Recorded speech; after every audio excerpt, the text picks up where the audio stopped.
আব্দুল্লাহর বক্তব্যের মাঝে মধ্যে এই অংশ আছে। ন্যায়পরায়ণ নেতা যারা 10-এর পয়সা মেরে খায়, যারা আত্মসাৎ করে, যারা চুরি করে, যারা ধোঁকা দেয়, যারা বিরোধিতা করে, যারা মানুষকে জেল হাজতে দেয়, যারা মানুষের প্রতি জুলুম করে, এরা কোনোদিন নেতা হতে পারে না। এরা কেউ নয়, সব মুনাফিক।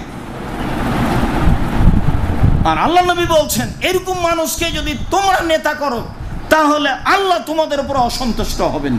যার বিপদ, যার সমস্যা আমাদেরকে মাঝে মধ্যে ভোগ করতে হচ্ছে। এমনি তো মহিলা মানুষ নেতা হলে, নেত্রী হলে ওই দেশের উপরে গজব নাজেল হবে, এই কথা রাসূল সাল্লাল্লাহু আলাইহি ওয়াসাল্লাম বলেছেন। সেটাও বুখারী মুসলিম হাদিস। যার ফলাফল সবাই ভোগ করছে। তারপরেও মানুষের কেন যে চেতনা ফিরে আসে না? দল নিয়ে সবাই ব্যস্ত, দল নিয়ে যে, আর আপনার ধারণায় কেমন তা আমি বলতে পারছি না। আমি মনে করি দানের জায়গা হিসাবে যেগুলো সবচেয়ে ভালো স্থান, তার মধ্যে আছে জামিয়া সালাফিয়া, শিরক মুক্ত প্রতিষ্ঠান জামিয়া সালাফিয়া, বিদআত মুক্ত প্রতিষ্ঠান জামিয়া সালাফিয়া, দল মুক্ত প্রতিষ্ঠান জামিয়া সালাফিয়া, সংগঠন মুক্ত প্রতিষ্ঠান জামিয়া সালাফিয়া, হিংসা মুক্ত প্রতিষ্ঠান জামিয়া সালাফিয়া, দেশের সর্ববৃহৎ প্রতিষ্ঠান জামিয়া সালাফিয়া। শিক্ষা মানে শিক্ষাগুণে, আয়াতনে, শিক্ষক সংখ্যায়, ছাত্র সংখ্যায় 519 জন ইয়াতিম অসহায় আছে। আপনি যান না কেন? আমি তো আপনাকে যেতে বলছি। যাবেন, একটু শান্তি লাভ করবেন, দেখে আসবেন। একদিক থেকে একদিক 9 পয়েন্ট কম 1 কিলোমিটার, এই যে পাশে আছে বাণিজ্য মেলার পিছনে, দেখতে ভালো লাগবে। কাজেই আপনার ভালোবাসা যেন থাকে, হোক না 5 টাকা দান, হোক না 10 টাকা দান, হোক 500 টাকা দান। আমি আপনাকে যেটা অনুরোধ করব সেটা হলো কোটাটা যেন আপনার সামনে দিয়ে খালি চলে না যায়। একে যে কোনো মূল্যে মূল্যায়ন করবেন, দরকার হলে একটা কয়েন, একটা টাকা দিয়ে মূল্যায়ন করবেন। এটা শহরের ব্যাপার, 1 টাকা দিয়ে মূল্যায়ন করতে আপনাকে হবে না। আপনি বরং 500-1000 টাকা দিয়ে মূল্যায়ন করবেন, এটাই ভালো, যেটা আপনার জন্য সুবিধা। বলছিলাম সম্মানিত দিনী ভাই বোন, আমরা চলে আসছি কাছাকাছি। আবু হুরায়রা রাদিয়াল্লাহু তাআলা আনহু বলেন, রাসূল সাল্লাল্লাহু আলাইহি সাল্লাম বলেছেন, 7 শ্রেণীর মানুষ বিচারের মাঠে বিশেষ ছায়াতলে থাকবে। ওপরে যেতে হবে, নইলে কি এখন তো আর আপনারা উপরে যেতে পারছেন না, ভালোই তো কষ্টকর, রাস্তা তো একেবারেই বন্ধ। আচ্ছা, অল্প কয়েক মিনিট একটু কষ্ট করে দাঁড়ান। বলছিলাম রাসূল সাল্লাল্লাহু আলাইহি সাল্লাম বলেন, 7 শ্রেণীর মানুষ বিচারের মাঠে বিশেষ ছায়াতলে থাকবে, যেদিন আল্লাহর ছায়া ছাড়া আর কোনো ছায়া থাকবে না। তার মসজিদের একটা আলোচনা আছে, সেই জন্য এই কথাটা বলছি। 7 শ্রেণীর মানুষের সাথে একটা মসজিদের কথা আছে। ওরা বিশেষ ছায়াতলে থাকবে, যেদিন আল্লাহর ছায়া ছাড়া আর কোনো ছায়া থাকবে না, যেদিন সূর্য হবে মানুষের মাথার 1 মাইল উপরে। আধাত কথাটি নাই দুনিয়াতে, কিভাবে চালু আছে আমরা জানি না।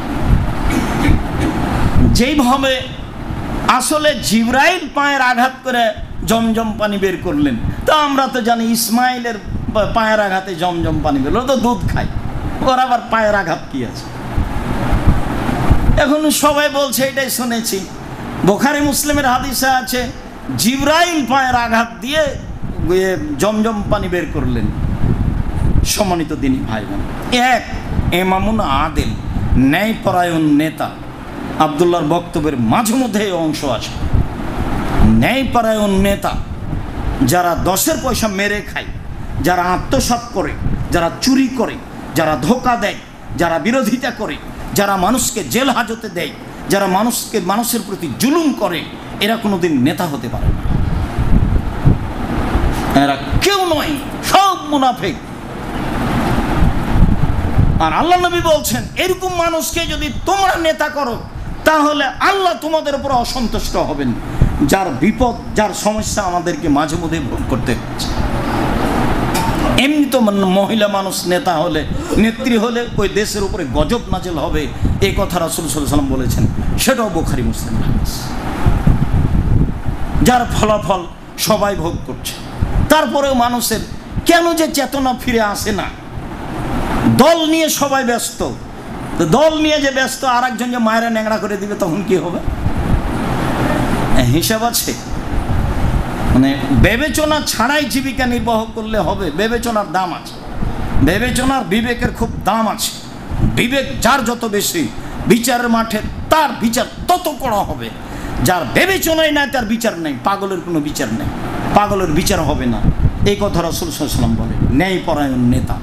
2, সব নাশাফি ইবাদাতিল্লাহ, ছোট থেকে যারা ইবাদতে অভ্যাসী, 7 বছর বয়সে সালাত শুরু করেছে, 10-12 বছর বয়সে সিয়াম শুরু করেছে, বড় হয়ে হোসে তাহাজ্জুদ শুরু করেছে।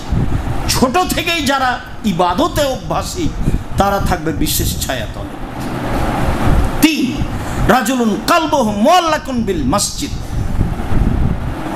খারাজা মিনহু হাত্তা ইয়াউদা ইলাইহি, যার অন্তরটা মসজিদের সাথে লেগে আছে, মসজিদ থেকে বের হয়েছে আবার ভাবছে কখন ফিরে আসবে, কখন ফিরে আসবে। এমন মানুষ থাকবে বিচারের মাঠে বিশেষ ছায়াতলে।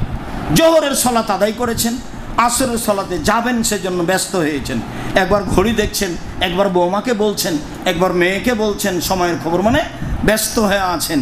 এমন মানুষ থাকবে বিচারের মাঠে বিশেষ ছায়াতলে।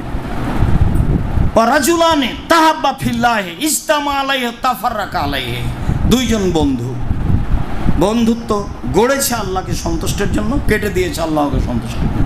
বেশ ভালো চাল চলন, আচরণ ভালো, তো তার সাথে চলে ফিরে উঠে বসে, তো মাঝে মধ্যে হঠাৎ দেখা যায় কেন জানি রাতে বসে আড্ডা পিটে। তাহলে দোস্ত কি ব্যাপার, তোমাকে তো আমি খুব ভালোবাসি, দেখি তুমি রাতে বসে আড্ডা পিটো, এভাবে মোবাইল ব্যবহার করো, তাহলে দিন দিন আসে না, এর সাথে চলা যাবে না, তখন ছেড়ে দিতে হবে। খারাপ বন্ধু আপনাকে বিপদে নিয়ে যাবে, এ কথাই ঠিক। আল্লাহ রাসূল বললেন এরা 2 জন থাকবে বিচারের মাঠে বিশেষ ছায়াতলে। রাজুলুন যাকার আল্লাহ খালিয়ান ফাবাতাইনাহু, ওই লোক থাকবে বিচারের মাঠে বিশেষ ছায়াতলে যে নির্জনে আল্লাহকে ডাকে, তখন 2 চোখের পানি ঝরঝর করে ঝরে। হয় কোনোদিন বক্তব্য আসবে, আর না হলে আছে নেটে দেখুন আল্লাহ ভীতি, সেখানে হাদিস বলা আছে আল্লাহ ভীতি, আল্লাহর ভয়। তখন এই হাদিস বলা আছে যে ওই মানুষ, পুরুষ নারী বিচারের মাঠে বিশেষ ছায়াতলে থাকবে যেই পুরুষ নারী নির্জনে আল্লাহকে ডাকে, তখন 2 চোখের পানি ঝরঝর করে ঝরে। এ থাকবে বিশেষ ছায়াতলে, এই কথা রাসূল সাল্লাল্লাহু আলাইহি ওয়াসাল্লাম বলেন। তারপরে যেটা বলেন এটাতে প্রায় মানুষ ঠেকে আছে, প্রায় মানুষই বললেন যে রাজুলুন তাতহু ইমরাতুন জাত হাসাবিন ওয়া জামালিন, সুন্দরী নারী, ভালো বংশের, সম্ভ্রান্ত পরিবারের সুন্দরী নারী জেনার দাওয়াত দিল, তখন আপনি বললেন ইন্নী আখাফুল্লাহ, আমি আল্লাহকে ভয় করি। আমাদের তো স্বভাব, আমাদের যুবকদের স্বভাব, মেয়েরা হাসি মুখে কথা বললে নাম্বার ধরে রাখে। মানুষের ঈমান তো হারিয়ে যাওয়ার মধ্যেই। আল্লাহ রাসূল বলছেন আমার জীবনে বড় ভয়, আমার উম্মত গোপন পাপে লিপ্ত হবে, এটা আমার ভয়। মোবাইল যে মানুষের গোপন পাপে এত বড় মাধ্যম, তা 10-15 বছর আগে মানুষের জানা ছিল না। মোবাইল যে আপনার কত বড় শত্রু তা আপনি বিবেচনা করতে পারছেন। মোবাইল আপনাকে রাতে রাতে জাহান্নামে টেনে হেঁচে নিয়ে চলে যাচ্ছে। চাল চলন চরিত্র, পুরুষ নারী অন্ধভাবে সবাই জেনার মধ্যে লিপ্ত। বাপ নিজ ঘরে, স্ত্রী নিজ ঘরে, ছেলে নিজ ঘরে, মেয়ে নিজ ঘরে, মনে হচ্ছে সবাই জেনার প্রতিযোগিতায় নেমেছে। বিষয়টি এরকমই। আল্লাহ রাসূল বলছেন কিয়ামতের লক্ষণ এতাহারাজুনা তাহারুজাল হেমারে, গাধা যেমন গাধীর সাথে মিলে লজ্জা বুঝে না, ষাঁড় যেমন গাভীর সাথে মিলে লজ্জা জানে না, মানুষ তেমন খোলা মাঠে জেনা করবে, লজ্জা বুঝবে না। রাসূল সাল্লাল্লাহু আলাইহি সাল্লাম বলছেন সম্ভ্রান্ত পরিবারের সুন্দরী নারী বলল জেনার কথা, তখন তুমি বললে আমি আল্লাহকে ভয় করি, এমন মানুষ থাকবে বিচারের মাঠে বিশেষ ছায়াতলে। তা তো ইব্রাহিম আলাইহিস সালামের ঘটনায়, হজের ঘটনায় সারার কথা আপনাকে বলেছি, সারার কথা তো মনে আছে। সম্মানিত দিনী ভাই বোন, রাসূল সাল্লাল্লাহু আলাইহি সাল্লাম তার পরের বাক্যে বললেন ওয়ারাজুলুন তাসাদ্দাকা বিসাদাকাতিন ফাখফা, কোন মানুষ দান করলো, গোপনে দান করলো, হাত্তা লা তালামা শিমালুহু মা তুনফিকু ইয়ামিনুহু, বাম হাত জানতে পারলো